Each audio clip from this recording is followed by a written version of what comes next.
Então eu peço que você abra a sua Bíblia lá em Lucas, capítulo 2. Eu vou ler com você do 39 até o 52, na versão que nós passaremos a usar. Depois de terem cumprido tudo conforme a lei do Senhor, voltaram para a Galiléia, para a sua cidade de Nazaré. O menino crescia e se fortalecia, enchendo-se de sabedoria, e a graça de Deus estava com ele. Todos os anos os pais de Jesus iam a Jerusalém para a festa da Páscoa. Quando ele atingiu os 12 anos, foram a Jerusalém segundo o costume da festa. Terminados os dias da festa, ao regressarem, o menino Jesus ficou em Jerusalém sem que os pais dele o soubessem. Pensando, porém, que ele estava entre os companheiros de viagem, andaram o dia inteiro e então começaram a procurá-lo entre os parentes e os conhecidos. E como não o encontraram, voltaram a Jerusalém à sua procura. 3 dias depois o acharam no templo, assentado no meio dos doutores, ouvindo-os e fazendo-lhes perguntas. E todos os que ouviam o menino se admiravam muito da sua inteligência e das suas respostas. Logo que os pais o viram, ficaram maravilhados, e a sua mãe lhe disse: Filho, por que você fez isso conosco? Seu pai e eu estávamos aflitos à sua procura. Ele respondeu: Por que me procuravam? Não sabiam que eu tinha de estar na casa de meu pai? Não compreenderam, porém, as palavras que lhes disse. E voltou com eles para Nazaré, e era submisso a eles. E a mãe dele guardava todas estas coisas no coração. E Jesus crescia em sabedoria, estatura e graça diante de Deus e dos homens. Bom, Jesus era alguém mais do que especial, isso nós sabemos.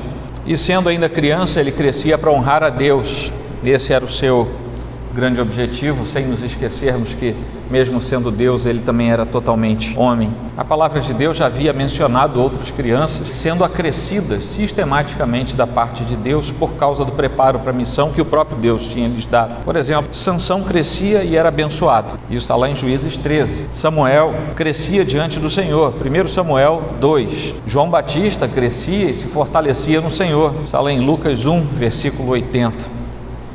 E Lucas abre aqui a descrição deste episódio salientando, versículo 40, que o menino crescia e se fortalecia, enchendo-se de sabedoria, e a graça de Deus estava sobre ele. E esse trecho se encerra no versículo 52, e vejam só a semelhança. E Jesus crescia em sabedoria, estatura e graça diante de Deus e dos homens. Então nós vemos claramente a intenção do autor de começar e terminar um trecho, fazendo com que nós tenhamos uma noção de completude dentro daquele trecho, entre o versículo 40 e o versículo 52. A ênfase mostra a cada um de nós que Jesus Cristo, sendo Deus encarnado, crescia segundo os desígnios da Trindade Santa, desígnios esses estabelecidos desde a eternidade, que enquanto criança Jesus era preparado para o seu ministério, para aquilo que ele haveria de cumprir entre nós. Então nós estamos diante de um episódio que somente Lucas conta. Os outros evangelhos não fazem menção a esse episódio.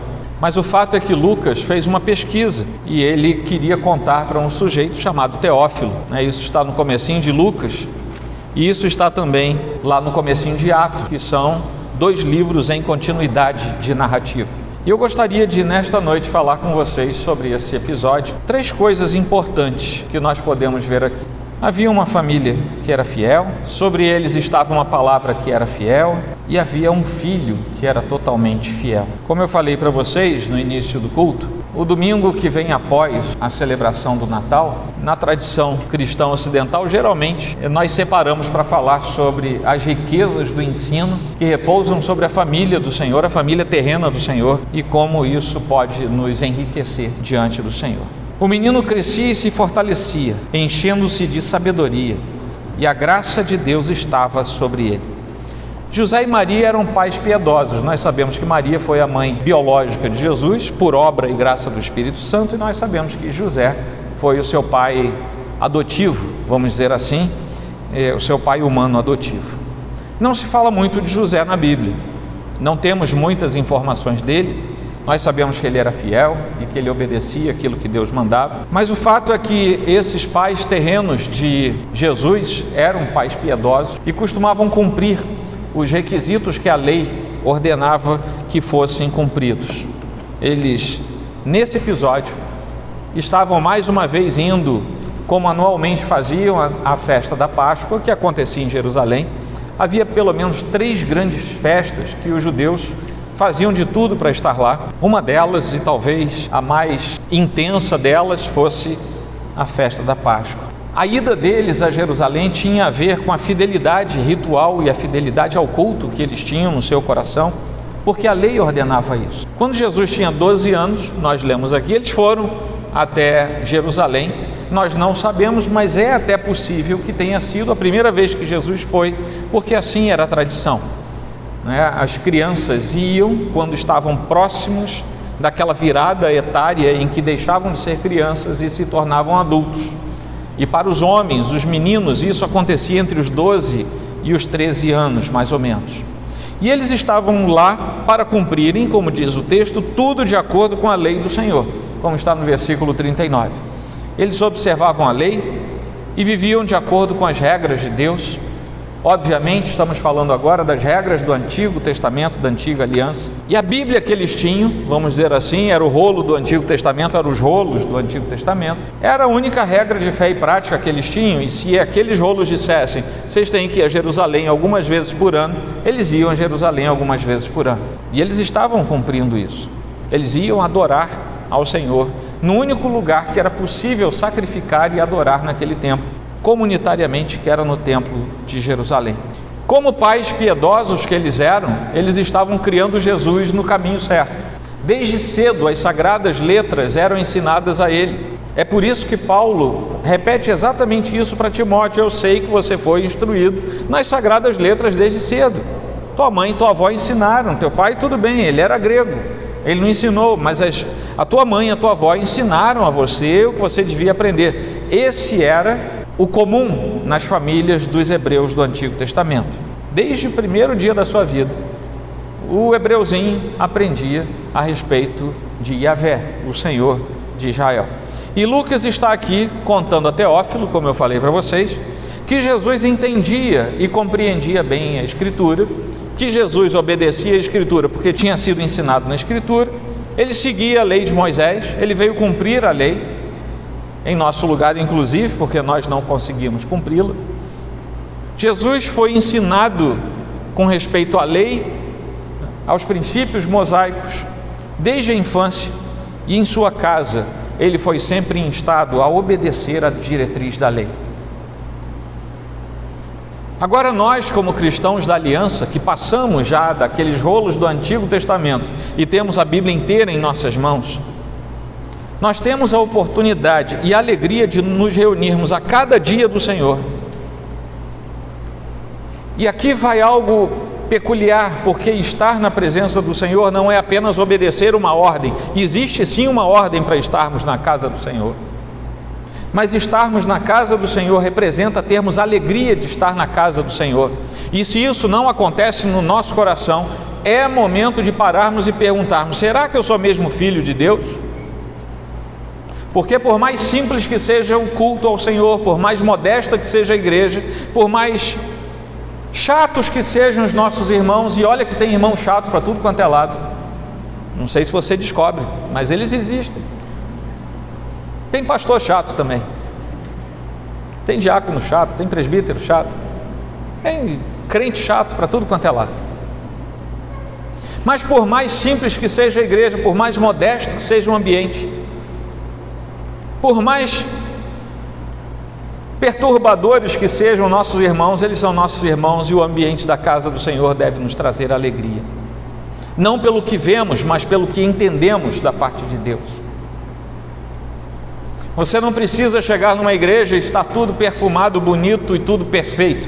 Aliás, se tem uma coisa que ainda não aconteceu no nosso templo, é estar tudo direitinho. Ainda temos muita estrada pela frente, mas graças a Deus já estamos bem melhores do que já estivemos antes.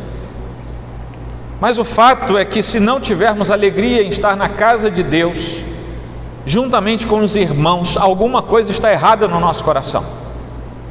Se antes de sair para a igreja você passa pela sua cabeça aquele negócio: puxa vida, vou ter que de novo ir à igreja, que coisa chata, por que eu não fico aqui, por que não me deixam em paz, por que a minha consciência não me deixa em paz, eu fico em casa vendo acabou o Faustão, né? Vendo sei lá o que agora na televisão, ou de perna para o ar, tem alguma coisa errada no seu coração. Não há nada mais poderoso do que uma família unida, sentada nos bancos de uma igreja fiel ao Senhor, comungando em torno da palavra do Senhor e cultivando a palavra do Senhor no seu coração até que ela produza frutos, e frutos em abundância.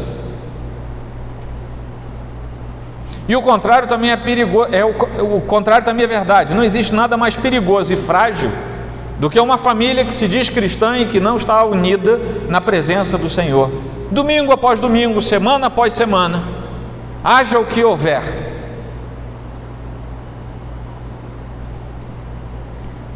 Não é apenas porque eu sou o pastor da igreja, mas eu às vezes me pergunto: será mesmo que chuva impede a gente de estar na casa de Deus? Será mesmo que sol quente demais impede de estar na casa de Deus? Será mesmo que atividades outras nos impedem de estar na casa de Deus? Será que a visita inesperada me impede de estar na casa de Deus? Porque o que Jesus estava aprendendo com seu pai, com sua mãe, unidos ali diante da palavra, enquanto comungavam diante do Senhor, sendo conduzidos a um crescimento espiritual e familiar, é que havia algo mais importante do que todas as demais coisas. Eles viajavam dias.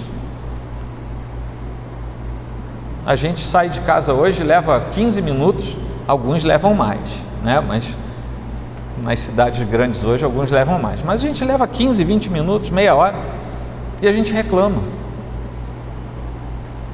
Eles viajavam dias.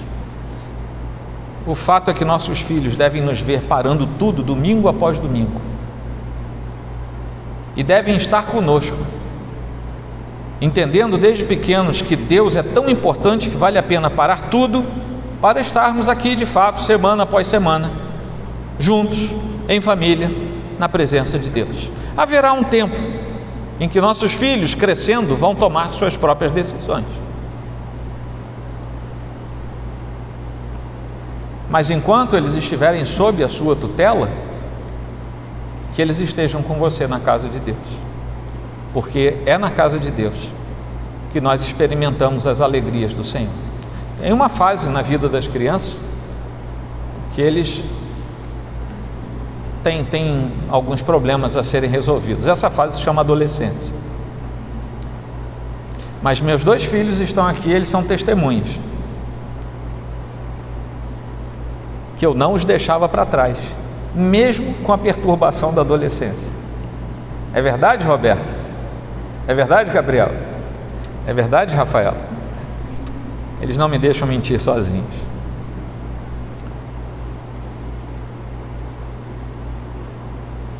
Às vezes é na prática que os nossos filhos aprendem aquilo que eles não conseguem aprender ainda por arrazoar a respeito das coisas.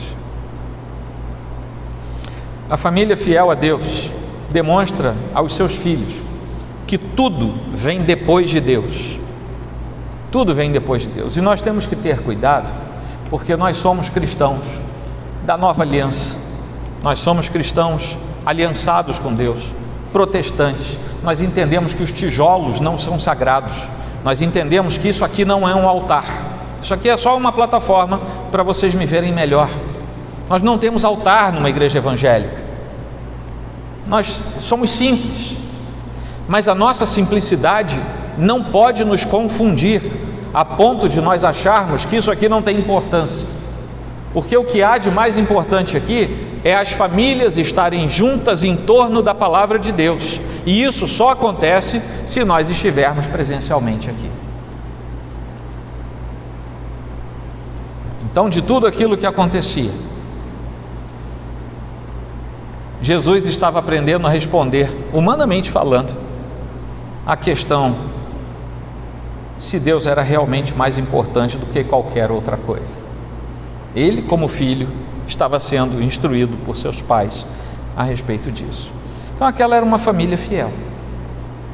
Alguns aqui têm filhos pequenos, outros os terão em breve, e alguns já têm seus filhos sendo criados. Estejam com seus filhos na presença do Senhor, isso é didático. E mesmo que naquele momento eles ainda não entendam plenamente, eles vão se lembrar do seu exemplo. E um dia isso vai fazer diferença na vida deles. Mas aquela também era uma palavra fiel, a que estava pousada sobre eles. E agora eu chego aos versículos 43 e vou até o 45. Ao regressarem, o menino Jesus ficou em Jerusalém sem que os pais dele soubessem. E aqui nós vemos que José e Maria estavam pensando de fato que ele estava entre os companheiros de viagem. E você pode dizer assim, ué, mas como é que eles não viram? Como é que funcionava uma caravana naquele tempo? As caravanas funcionavam porque era perigoso viajar naquele tempo. Lembra da parábola do bom samaritano? Era perigoso você andar sozinho naquele tempo. Então as pessoas faziam, parecia o Rio de Janeiro, né? Melhor você não andar sozinho, né? Anda com alguém que ajuda a correr, né?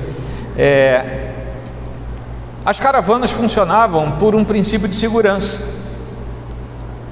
E como é que acontecia isso? Crianças e mulheres iam na frente e jovens, homens jovens, e os homens adultos iam atrás, porque eles ficavam vendo lá na frente o que acontecia e qualquer coisa defendiam a parte fronteira da caravana onde estavam as pessoas mais frágeis. O problema é que Jesus tinha 12 anos e um adolescente de 12 anos naquele tempo não era nem criança nem adulto, ele estava no meio do caminho. É por isso, e aí dá para entender por que os pais não sabiam onde Jesus estava, porque José, que estava lá atrás, devia pensar que Jesus estava lá na frente com Maria, porque ele ainda tinha 12 anos e era uma criança. Mas Maria devia estar pensando que Jesus estava lá atrás com José, porque tendo 12 anos ele já era quase considerado adulto. Então fica um pensando, aquela brincadeira, né, do deixa que eu deixo, sabe? Um acha que está com outro e por aí vai. Até que no final daquele dia perceberam que Jesus não estava com eles e aí foi aquela confusão toda. Mas infelizmente pais esquecem seus filhos. Isso não aconteceu só com José e com Maria. Pais esquecem seus filhos, por exemplo, nos bancos de trás de um carro. Vocês já devem ter visto isso nos noticiários. Isso acontece com mais frequência do que nós pensamos. Não fazem isso por maldade, mas por circunstâncias diversas. Assim como José e Maria não perderam Jesus por maldade, mas havia circunstâncias que nos ajudam a entender isso. Eu consultei um site especializado em cuidados com a primeira infância. E ali trazia algumas das reações mais comuns das pessoas entrevistadas a respeito desse problema. Vejam algumas frases. Eu nunca poderia esquecer meu filho no carro, disse uma pessoa. Outra pessoa disse, que tipo de pai esquece que o filho está com ele? Uma terceira pessoa disse, eu amo tanto meu filho que jamais cometeria um erro desse. E a última frase que eu copiei aqui diz, pessoas que se esquecem do filho no carro não deveriam ter um filho. Essas frases são verdadeiras, mas não são totalmente verossímeis, porque elementos estranhos podem gerar intercorrência e fazer com que as pessoas, mesmo sem querer que isso aconteça, provoquem situações dessa natureza.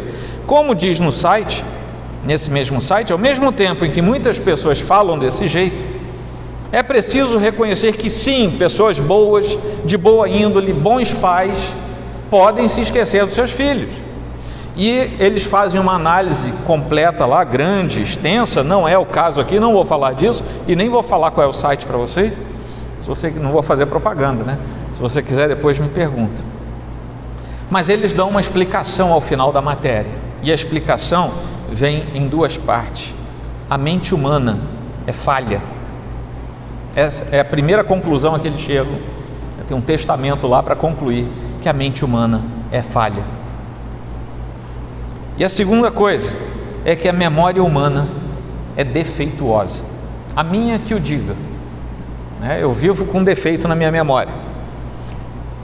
Mas essas duas circunstâncias acometem pessoas hoje, na contemporaneidade, que fazem com que muitas delas esqueçam seus filhos no banco de trás do carro, algumas dessas crianças, infelizmente, indo a óbito. Porque são esquecidas lá no sol, com o carro todo fechado. Você imagina como é que ficam depois essas pessoas, né? Mas estados de ansiedade, de estresse, mudanças abruptas das circunstâncias e da rotina, tudo pode colaborar para o incidente dessa natureza. E é o que nós estamos vendo lá em Jerusalém, no primeiro século, em que Lucas trata desse caso, mostrando que os pais de Jesus, que eram pais bons, eram pais de bem, se esqueceram do seu filho. Logo quem? Logo Jesus. E eles tinham a perspectiva de que Jesus, estava no meio da caravana, em algum lugar. Talvez o pai pensando que ele estivesse com a mãe, e a mãe pensando que ele estivesse com o pai, ou com gente conhecida, porque diz o texto que eles saíram procurando com as pessoas do seu relacionamento. Alguns podem se perguntar, inclusive, por que é que Lucas resolve escrever algo tão desconcertante. Nós temos José e temos Maria em grande apreço. Como é que eles foram fazer um negócio desse? Dizem que os protestantes não gostam de Maria, é uma baita de uma mentira. Nós só a vemos com outros olhos, com os olhos da Escritura. Mas como é que eles fizeram algo tão desconcertante? Você que tem filhos, imagina, e filho cega, imagina você estar lá no shopping, você olha para uma vitrine, quando você olha para o filho, ele já sumiu. Isso acontece com todo mundo que tem filhos, dizem que filho pequeno cega os pais,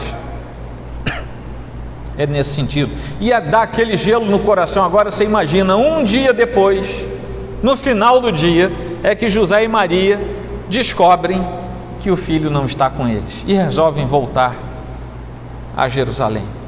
Talvez a grande motivação de Lucas em registrar isso, e só ele registra esse episódio, seja demonstrar que toda a Escritura, e particularmente a história que ele resolve registrar aqui, é composta absoluta e totalmente de verdade. Porque, sejamos honestos, qual seria a intenção de registrar uma gafe dessa, se não fosse para dizer tudo o que está escrito aqui é de fato verdade? Por que é que a Bíblia registra o adultério de Davi, se não para registrar que é a verdade? Por que que Davi não foi transformado num ícone sem pecados? Por que que Samuel erra? Por que que Moisés peca? E por que que José e Maria se esquecem, perdem o seu filho? Todos esses episódios só têm uma intenção da Escritura, da parte de Deus para nós.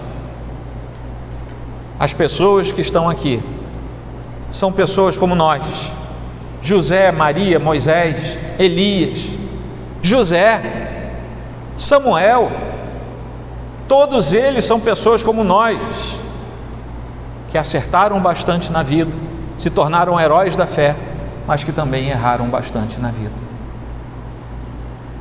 E talvez colocar um episódio tão vergonhoso, tão polêmico aqui, tenha como razão principal dizer: a Escritura não esconde a feiura do ser humano. A Escritura é verdadeira. A Escritura não pede que você esconda o que você tem de errado, mas expondo o seu erro, a Escritura nos conduz ao conserto. Nesse primeiro registro, eu queria que você prestasse atenção nisso agora. Nesse primeiro registro de Jesus indo a Jerusalém, era a festa da Páscoa. Jesus tinha 12 anos e ele se preparava para entrar na idade adulta, o que acontecia ali pelos 12, 13 anos, como eu falei para vocês. Os religiosos lá em Jerusalém estavam lhe dando atenção, buscavam instruir Jesus na lei, perguntavam e respondiam, davam respostas ao jovem e se admiravam da sua inteligência. Ele foi esquecido por seus pais terrenos, não por maldade, mas por circunstâncias, por confusão, como eu falei. Jesus era submisso aos seus pais terrenos. Isso está lá no versículo 51, isso é explícito. E ele se preparava para crescer.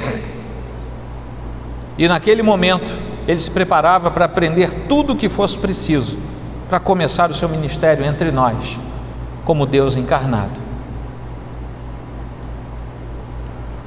Passaram-se 21 anos e Jesus entrou pela última vez em Jerusalém.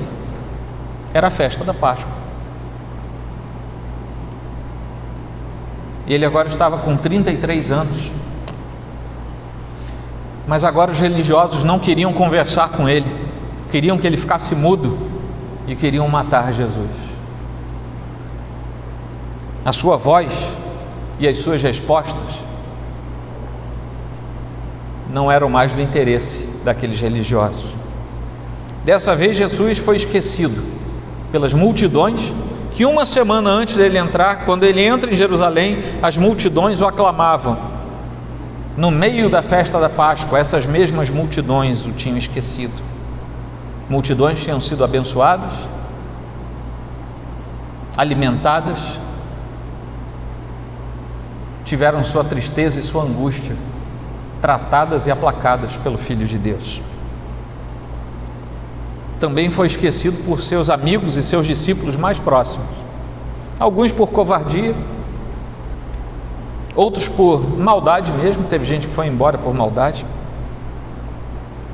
Mas assim como 21 anos antes Jesus era totalmente submisso aos seus pais terrenos, aos 33 anos nós sabemos que ele era totalmente submisso ao Pai Celeste também.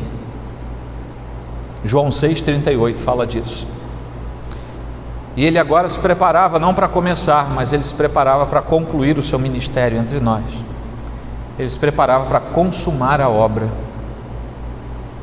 uma obra que nos permitiria sermos como ele, filhos de Deus Pai. Ele começa em Jerusalém e termina em Jerusalém. Ele começa crescendo e se fortalecendo, enchendo-se de sabedoria. Ele termina crescendo em sabedoria, estatura e graça diante de Deus e dos homens. Também estamos diante de um filho fiel. E Jesus crescia em sabedoria, estatura e graça diante de Deus e dos homens, como eu acabei de ler para vocês, versículo 52. Jesus só foi encontrado por José e Maria 3 dias depois. Você imagina? É claro que esses 3 dias depois são também bastante simbólicos, né?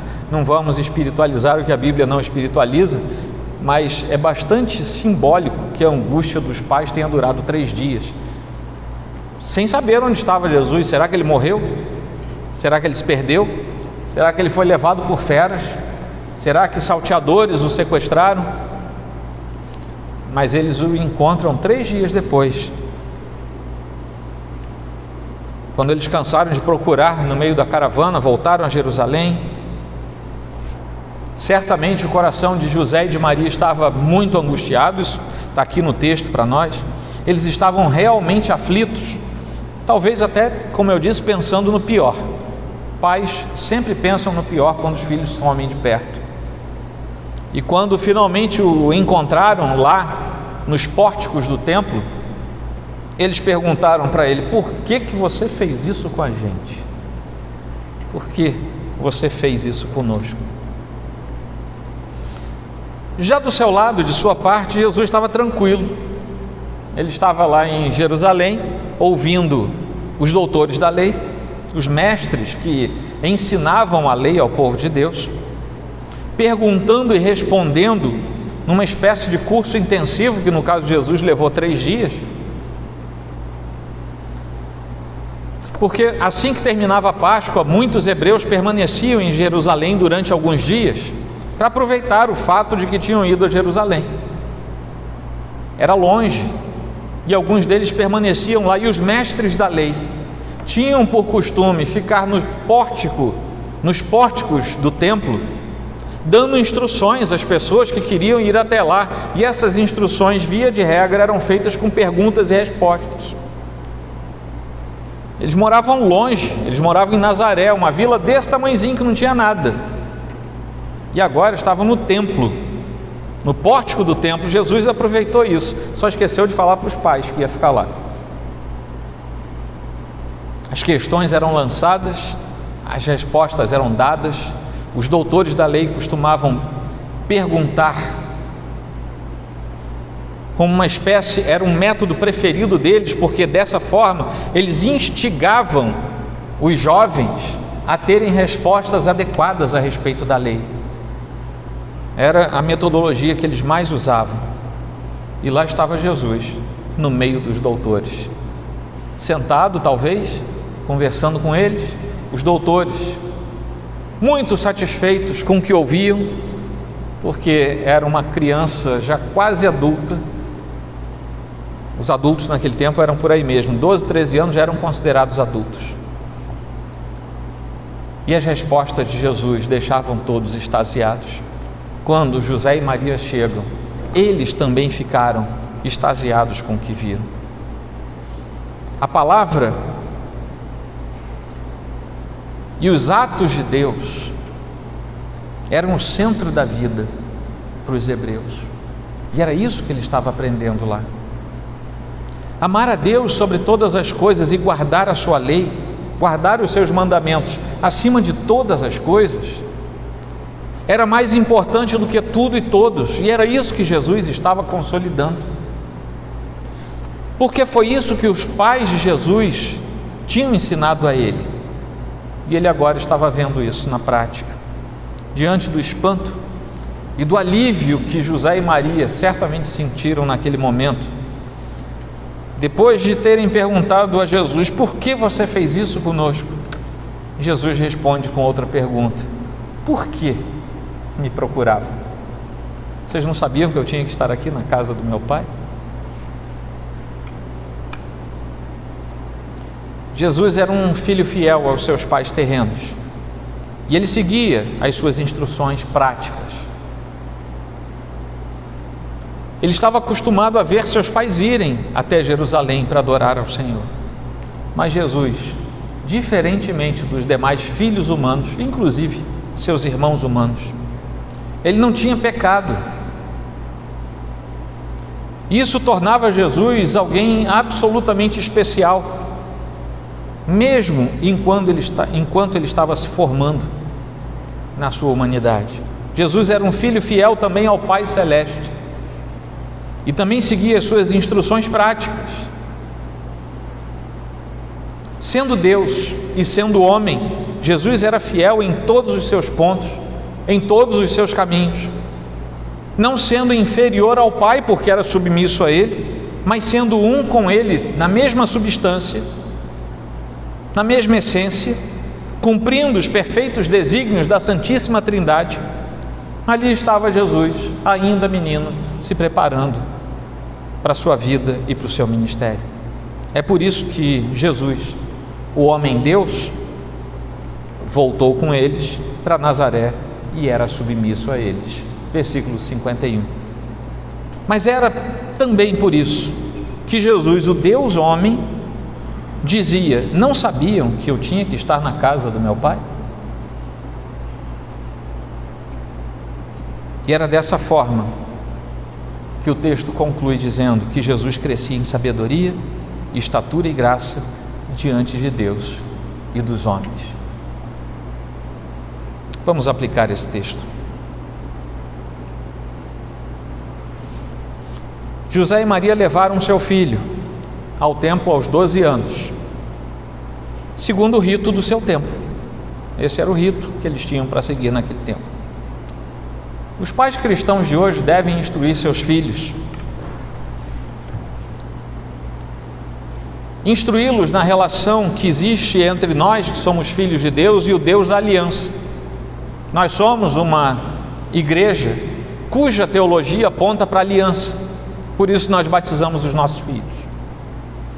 Mas não basta batizar os seus filhos, é preciso instruir os filhos. Instruir a respeito da aliança de forma constante, de forma sistemática, de forma permanente, de forma indelével, de forma a deixar marca no coração, desde cedo, desde a primeira infância, sem parar jamais, enquanto a responsabilidade for sua. Segunda aplicação: Jesus ficou para trás no templo.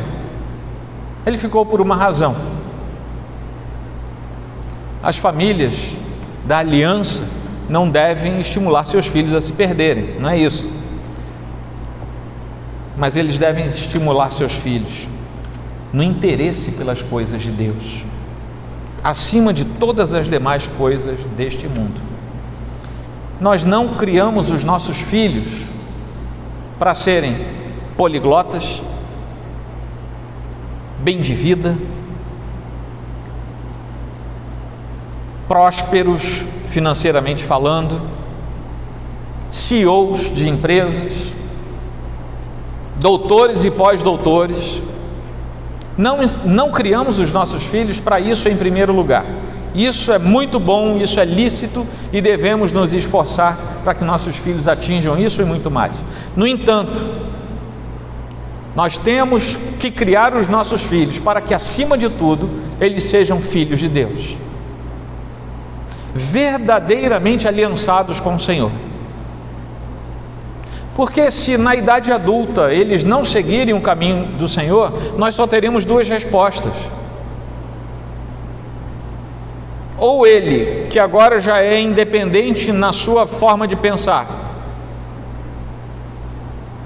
resolve trilhar o seu caminho de filho pródigo, e aí você não tem poder mais sobre isso, ou você não ensinou o que devia ensinar. Uma das duas coisas. E que a segunda resposta não seja aquela que você seja obrigado a dar diante de Deus, mas que você chegue diante dele com a consciência limpa. Precisamos estimular nossos filhos no interesse pelas coisas de Deus, desde cedo, desde sempre. Terceira aplicação: cada pai e cada mãe precisa responder se quer que seus filhos cresçam em sabedoria, estatura e graça. Esse trinômio que foi aplicado sobre Jesus aqui precisa ser aplicado sobre os nossos filhos. E nós temos o nosso papel como pais. E é uma maneira correta de fazer isso. Não é por osmose. Você não tem como fazer aqueles cursinhos que você põe no travesseiro e a pessoa dorme em cima escutando e aparece sabendo fazer as coisas. Não. A única maneira de fazer isso é conduzindo os nossos filhos ao encontro do Deus da aliança e mostrando a eles quem é Deus. Quarta e última aplicação: nós vimos que Jesus crescia em sabedoria, estatura e graça diante de Deus e dos homens. Verdadeiros cristãos, cristãos reformados, cristãos aliançados com Deus, ensinam seus filhos desde a infância mais tenra a respeito da fidelidade a Deus e a respeito do convívio saudável com as demais pessoas. Nós não somos daquelas comunidades que criam uma bolha ao redor da igreja. Pelo contrário, nós precisamos ser instruídos na palavra de Deus para irmos ao mundo, conviver com o mundo e pregar o evangelho ao mundo. Não vamos ao mundo para viver no mundo, mas vamos ao mundo para pregar ao mundo. Essa é a nossa finalidade como igreja. Então nós temos que ter um convívio saudável com as demais pessoas, porque essa é a melhor forma que nós temos de espalhar a verdade. Para isso, temos que ser fiéis, temos que ser uma família fiel, pautada numa palavra fiel, sendo nós filhos fiéis. Amém, meus irmãos?